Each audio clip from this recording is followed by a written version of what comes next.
Dina tersenyum saat teringat pada kedua anak kebanggaannya. Dani, putranya yang paling besar, baru saja naik kelas 2 SD, sedangkan adiknya Dion sebentar lagi akan masuk ke TKB. Keduanya anak cerdas dan membanggakan. Namun mengingat kebutuhan mereka yang makin hari makin banyak, senyum Dina memudar. Alat tulis, buku, dan seragam semakin mahal. Belum lagi Dina sudah dekat waktunya disunat. Tentu biaya yang dibutuhkan akan sangat besar kalau mereka mengadakan syukuran. Dina mencari amplop berisi uang belanja bulanan yang biasa diberikan Anton. Begitu menemukannya, Dina langsung menghitung uang yang diberikan Anton bulan ini. Kok aneh, tumpukannya terasa lebih tipis. Jangan-jangan Dina menghitung jumlah uang yang ada di sana, keningnya berkerut. Dina menghitungnya lagi. Ibu muda yang cantik itu meneguk kuda. Kok cuman segini? Takut salah. Sekali lagi Dina menghitung ulang.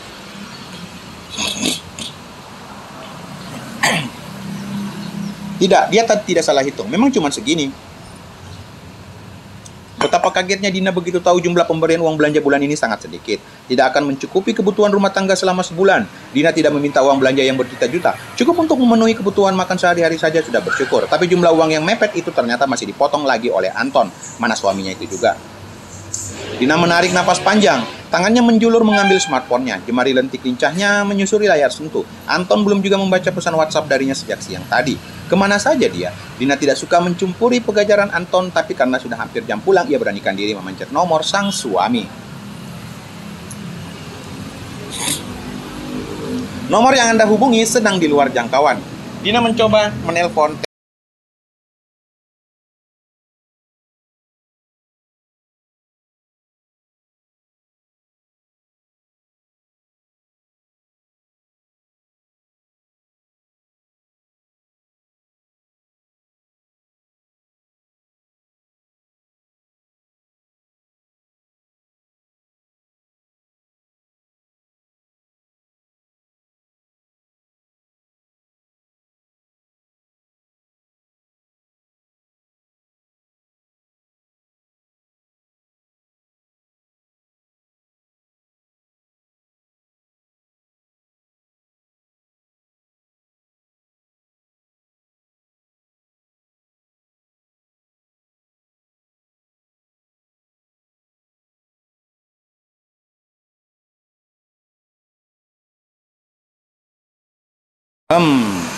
Ceritakan ke saya tentang keadaan pesantren akhir-akhir ini, ujar Kiai Basri ke Ustadz Fian.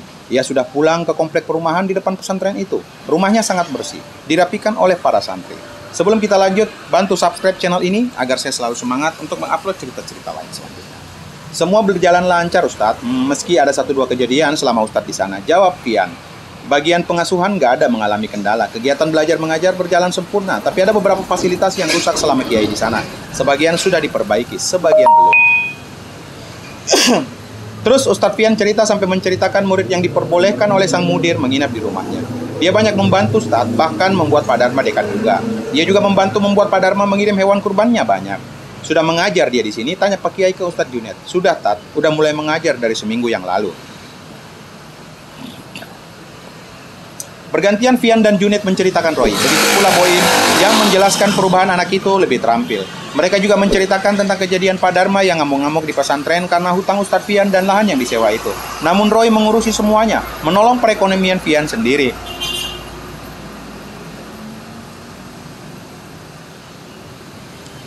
Bahkan Roy mencoba untuk menghadirkan beberapa hewan kurban tambahan melalui tangan Dharma sendiri. Saat ditanya caranya, Boy menjelaskan tentang merayu dengan rencana Roy ke depannya.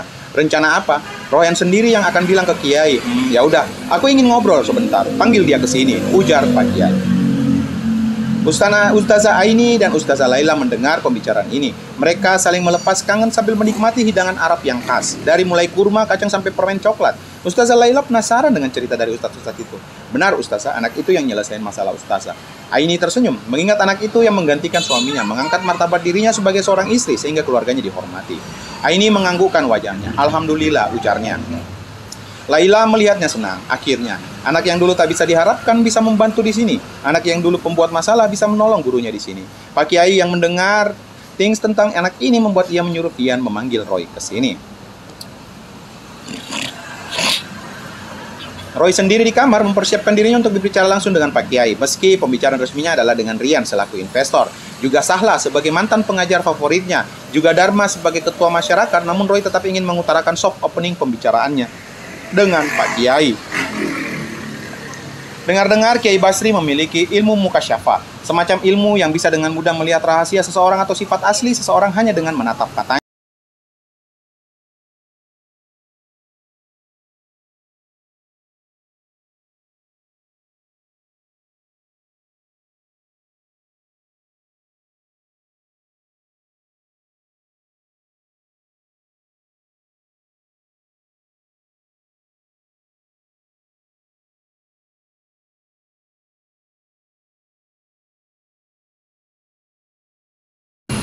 Jakarta. Beberapa bulan kemudian, Reva terharu menahan sesuatu yang hampir saja meledak karena merasakan sebuah kebahagiaan setelah mendengar penjelasan dari pria itu mengenai rencana pernikahannya yang rencananya akan diadakan di Makassar. Sebelum kita lanjut, bantu subscribe ya teman-temannya.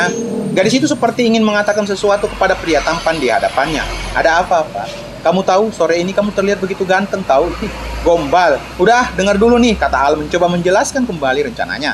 Namun terlihat Reva hanya menatap wajah Al dan tak memperdulikan penjelasan dari pria itu. Perasaan bahagia yang tak mampu Reva lukiskan saat ini. Menjadi seorang ratu dari kerajaan 3MP, wanita mana yang tak menginginkannya? Masih memandangi wajah Al membuat pria itu menghentikan ucapannya. Hei, kalau kamu liatin aku kayak gitu terus, kata Al menggantung ucapannya. Apa? Tanya Reva pelan.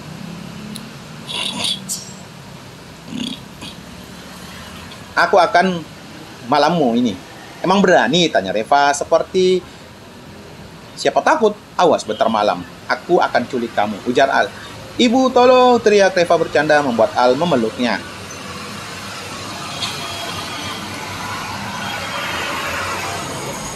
Sama-sama sayang, jawab Reva. Bali, Intercontinental Hotel. 5 tahun kemudian. Sore ini terlihat 3 orang pria sedang duduk di sebuah kursi, sedang memperhatikan wanita-wanita dan juga beberapa anak kecil yang sedang bermain di pantai.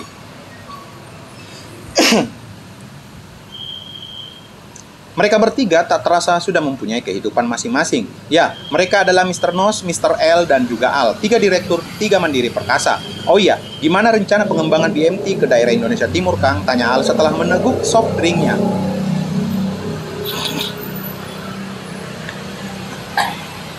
Nostra Aji Prasetyo saat ini sudah mempunyai perusahaan sendiri di bidang distributor telco produk. Sudah 3 tahun ini yang menjalankan usahanya dibantu oleh istrinya yaitu Elsa Kirana. Namun, Nos tetap masih menjadi marketing director di 3 Mandiri Perkasa.